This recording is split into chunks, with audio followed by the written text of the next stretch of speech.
నమస్తే పీపుల్, మంత్కి 1.5 lock rupees ఏం చేద్దాం అనుకుంటున్నారా? అయితే ఈ వీడియో మీకోసమే. వీడియోని లాస్ట్ వరకు చూసేయండి. జపాన్ లో ఎల్డర్ కి కేర్ గివర్ జాబ్స్ ఫీమేల్స్ కి, ప్లస్ కన్స్ట్రక్షన్ జాబ్స్ మేల్ కోసం సూపర్ ఆపర్చునిటీస్ ఉన్నాయి. కన్స్ట్రక్షన్ అంటే మన ఇండియాలో ఉన్నట్టు లేబర్ అండ్ మాన్యువల్ వర్క్ అయితే ఉండదు. Mostly machine operations and heavy weight lifting అయితే ఉండదు.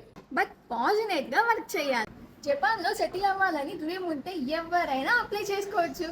జపాన్ లో మోస్ట్ సర్వైవ్ లేబర్ షార్టేజ్ అయితే ఉంది. పాపులేషన్ చాలా ర్యాపిడ్లీ ఏజింగ్ అవుతుంది. మోస్ట్ పీపుల్ ఇప్పుడు 50+ ఉన్నారు. అందుకే ఇండియా నుంచి డెడికేటెడ్ వర్కర్స్ కి హ్యూజ్ డిమాండ్ ఉంది. ఎల్డర్లీ కేర్ లో సీనియర్స్ ని కేర్ చేసి, కన్స్ట్రక్షన్స్ లో ఇన్ఫ్రాస్ట్రక్చర్ బిల్డ్ చేసి అక్కడ స్టేబుల్ ఫ్యూచర్ బిల్డ్ చేసుకోండి. Basic criteria age 18 to 30 years, caring attitude ఉండాలి ఎల్డర్లీ కేర్ వాళ్ళకి. హార్డ్ వర్కింగ్ ఫిజికల్ స్ట్రెంత్ కూడా ఉండాలి. కన్స్ట్రక్షన్స్ వాళ్ళకి గుడ్ హెల్త్ కూడా ఉండాలి. జిఎన్ఎం లేదా BSc nursing students plus males కి construction side international career start అవుతుంది. మెయిన్ రిక్వైర్మెంట్ ఏంటి అంటే బేసిక్ జపనీస్ నేర్చుకోవాలి.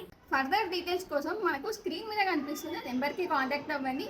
ఇప్పుడే కాల్ చేసి మీ ఆపర్చునిటీని మిస్ అవ్వకండి. మీ డ్రీమ్ లైఫ్ని జపాన్లో స్టార్ట్ చేయండి.